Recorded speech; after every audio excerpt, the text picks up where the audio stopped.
علم و عقل، نالج اینڈ انٹلیکٹ۔ نفس کو جاننے کے لیے سب سے پہلے علم اور عقل کو جاننا اور پہچاننا ہوگا۔ علم کیا ہے اور عقل کیا ہے؟ اللہ تعالیٰ قرآن میں فرماتا ہے کہ علم دیا گیا ہے مگر تھوڑا سا، محدود، لمیٹڈ علم ہے۔ اعوذ باللہ من الشیطان الرجیم، بسم اللہ الرحمن الرحیم۔ وَيَسْأَلُونَكَ عَنِ الرُّوحِ قُلِ الرُّوحُ مِنْ أَمْرِ رَبِّي وَمَا أُوتِيتُم مِنَ الْعِلْمِ إِلَّا قَلِيلًا۔ صدق اللہ العظیم۔ اور یہ لوگ تجھ سے روح کے متعلق سوال کرتے ہیں، کہہ دو روح میرے رب کے حکم سے ہے، اور تمہیں جو علم دیا گیا ہے وہ بہت ہی تھوڑا ہے۔ سورہ بنی اسرائیل آیت 85۔ وہ الا قلیلا کہتا ہے۔ اگر خالق کہہ رہا ہے کہ علم تھوڑا ہے تو پھر یہ ماننا پڑے گا کہ عقل محدود ہے۔ پہلے علم اور عقل میں فرق کو سمجھ لیں۔ علم کسی شے کو جان لینے کا نام ہے، نوئنگ ہے۔ خود کو جاننے کے لیے ہمیں تلاش، انکوائر کرنا ہوگا کہ ہمارے علم کا معیار کتنا ہے، اس کی پہنچ کہاں تک ہے۔ تو بات یہاں پہنچتی ہے کہ علم اپنی اصل میں کیا ہے۔ علم کی اصلیت، ایکچویلٹی تک پہنچنے کے لیے ہمیں خیال، تھاٹ کو جاننا ہوگا، کیونکہ ذہن کی حرکت علم کی حرکت ہے، یعنی علم خیال سے متحرک ہوتا ہے۔ خیال یادداشت کا نام ہے، میموری ہے، ڈیٹا ہے۔ اگر کسی کی یادداشت کھو جائے تو اس کی سوچ ختم ہو جاتی ہے، یا بے ترتیب ہو کر علم کی بگاڑ میں تبدیل ہو جاتی ہے اور پاگل پن کا ظہور ہوتا ہے۔ ہمارے تمام تر خیالات ہماری مکمل ترین یادداشت میموری ہیں، اور ہماری تمام تر یادداشت میموری ہمارا ماضی ہے۔ غور کیجئے، کیا ایسا نہیں ہے؟ ہمارے پاس مستقبل کی کوئی یادداشت میموری نہیں ہے، کوئی ڈیٹا نہیں ہے۔ حال کے اندر فی الوقت ہم خود موجود ہیں۔ اس کا مطلب یہ ہے کہ تمام یادداشت میموری یعنی ماضی ہے، پاسٹ ہے۔ جو ہو چکا ہے وہ ہمیں یاد ہے، اور یہی ہمارا خیال ہے۔ مصنف پر یقین کرنے کے بجائے ان سطروں کی شک یعنی ڈاؤٹ کی نگاہ سے دیکھیں اور اپنا تجزیہ خود کریں۔ جن تجربات اور احساسات سے ہم گزر چکے ہیں وہ ہمارا ماضی ہے۔ ہم نے کہیں پڑھا، کہیں سے سنا، کہیں دیکھا، جو کچھ چکھا، سونگھا، جو بھی اپنی ساری زندگی محسوس کیا، وہ ہمارا تجربہ ہے، ایکسپیرینس ہے، ہمارا ادراک ہے۔ یہ ہمارا ماضی ہے، اور ہمارا ماضی پاسٹ ہی ہمارا تمام تر علم یعنی نالج ہے۔ ہمیں مستقبل کا کوئی علم نہیں۔ حال کے تجربے سے ہم اس وقت گزر رہے ہیں، اس لیے ہمارا سارا علم ہمارا ماضی یعنی پاسٹ ہے۔ علم، نالج اپنی حقیقت، ریالٹی میں ماضی، پاسٹ ہے۔ یہ ایک حقیقت یعنی ایک فیکٹ ہے۔ دنیا میں کم و بیش 50,000 سال سے انسان جیتا اور مرتا چلا آ رہا ہے۔ کسی کو علم نہیں کہ کتنی تعداد ہے، نہ کوئی گن سکتا ہے، یہاں تک کہ آج کل ہر روز 6 ارب سے اوپر آدم جی رہا ہے۔ اپنے ہم جنسوں کی اتنی عظیم تعداد کے درمیان جیتا ہوا ایک انسان بے حقیقت شے ہے۔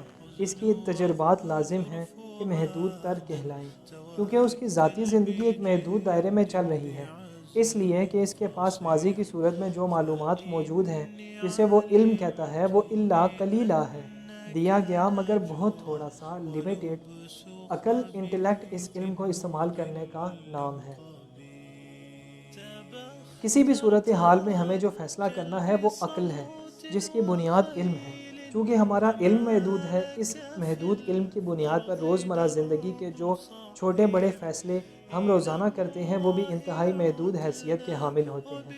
اسے زاویہ نظر یعنی پرسپیکٹو کہتے ہیں۔ ہمارا زندگی کو گزارنے کا زاویہ نظر تنگ، چھوٹا اور محدود ہوتا ہے، نیرو اور لمیٹڈ ہوتا ہے۔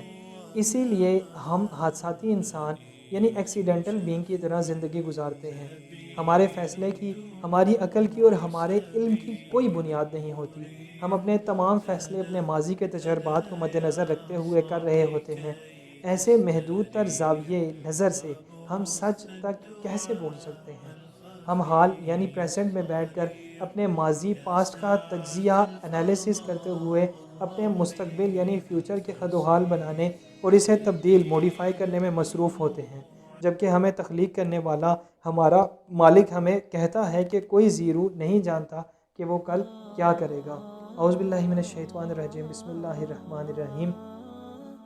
ان اللہ عندہ علم الساعۃ وینزل الغیث ویعلم ما فی الارحام وما تدری نفس ماذا تکسب غدا وما تدری نفس بأی